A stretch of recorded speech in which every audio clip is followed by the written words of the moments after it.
আমাদের জীবনের সবচাইতে গুরুত্বপূর্ণ বিষয়টার নাম হচ্ছে সময়, যে বিষয়ে বর্তমান জেনারেশনের খুব একটা মাথা ব্যথা কাজ করে না।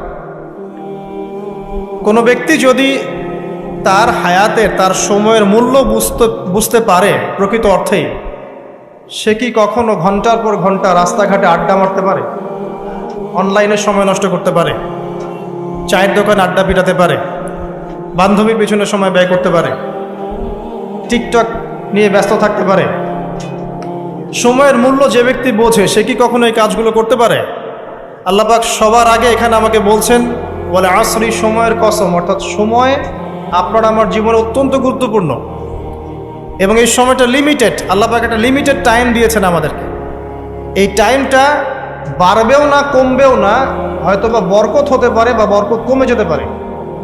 হায়াত যেটা আল্লাহ পাক দিয়েছেন এটা কিন্তু বাড়ে না কমে না,